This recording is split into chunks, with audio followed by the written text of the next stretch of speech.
Hey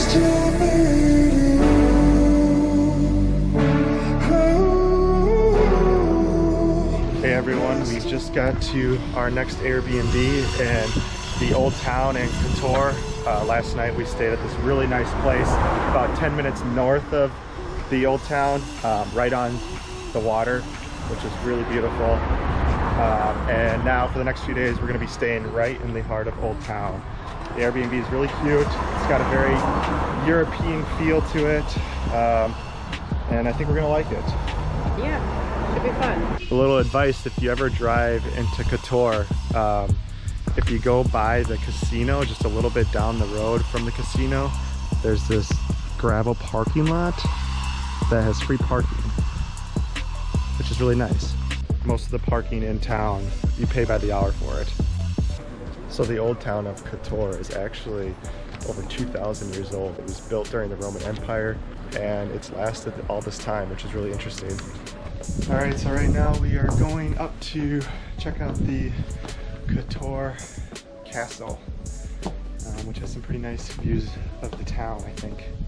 So it costs €8 per person to get to the castle. So we had to run back into town to get more cash. I think this town was made for Katie. They got cats everywhere, and they even have a cat museum, which I think we're gonna try and go to at some point. It's like being back in Dubrovnik all over again with all the stairs. Getting our workout in after skipping out on our huge hike in Mostar. You're right, Katie, the view does get better as you get higher.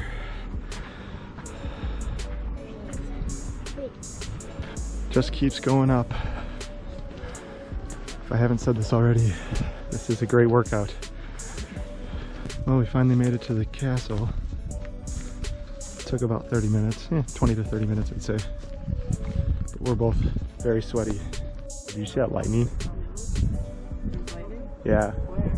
In those mountains out there. So the construction of this whole fortress and castle was started in the 9th century and then finished in the 15th century. That's kind of a crazy amount of time to build a fortress. Getting high now. Can almost touch the clouds. This is an interesting display that people have started. You've heard of the love locks. Now they got the pandemic locks. Does not look structurally sound at all. Wow. Don't walk on that. More cats in the castle. Come a long way up here. Storm's holding off at least. Can never get enough of this view around the Kotor Bay. Around every bend, there's just something new to see. It's definitely exceeded all of my expectations so far. There's this small path that leads from the castle to a little church that's a little bit off the main road that we came on up to the castle. You have to take a small ladder out of one of the castle windows in order to get to it. I've heard that if you come in the mornings, it's not busy at all, and some people have actually been able to get up without having to pay because they come before the person at the booth is there to start taking tickets. So I would suggest doing that. But we've also came on a Saturday afternoon, which is probably like the busiest time to come, and it was busy, but it's still not terrible. It's definitely manageable. All right, it is day 2 in Old Town Kotor, and it was raining this morning, so today we are going to do a little bit of shopping and just explore the city a little bit more. We were gonna go to a national park that's about an hour away, but because the weather was kind of crummy this morning, we decided just to stick around town. I really do appreciate how clean they keep these cities. Old Town has been spotless for the most part. Hi, Kiki. Hello.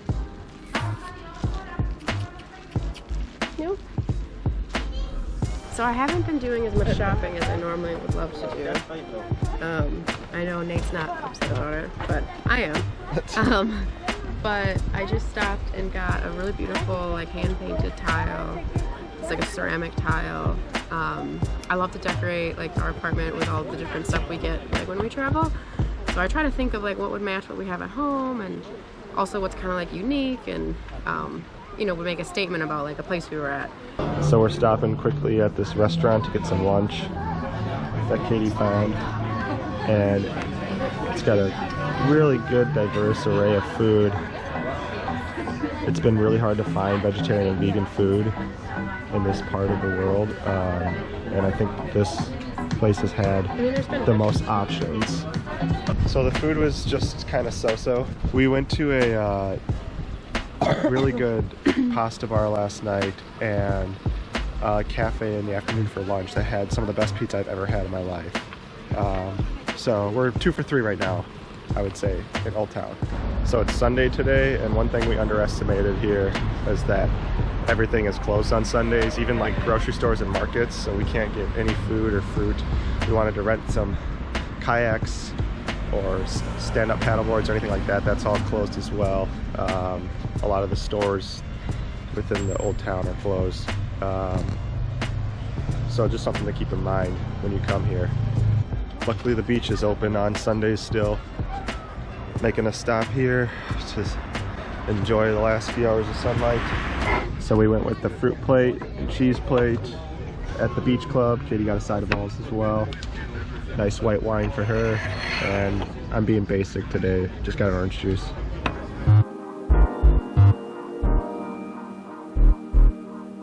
All right, we just finished up at the beach.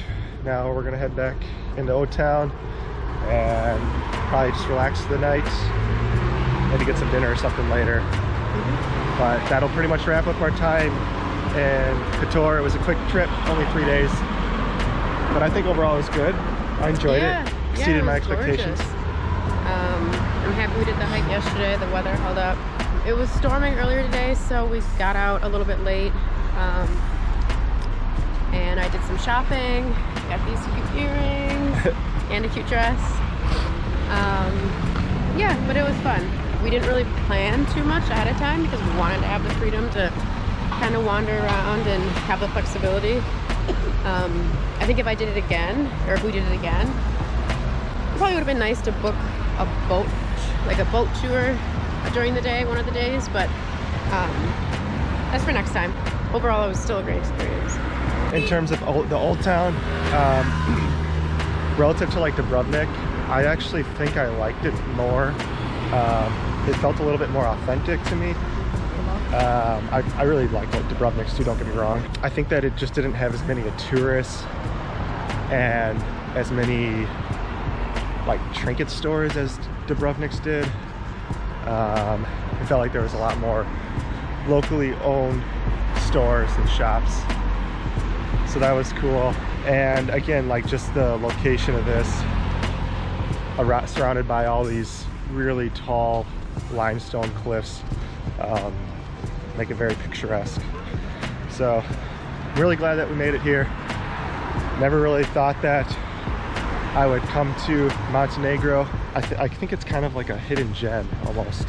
It is. I would definitely come back. Kotor is only 2 hours from Dubrovnik, and a lot of people do day tours from Dubrovnik here, but I would recommend coming for at least a couple days. I think you'll get more out of it than just a day trip. So I think that'll be about it from Kotor, unless you got anything else to say. No. All right, signing off.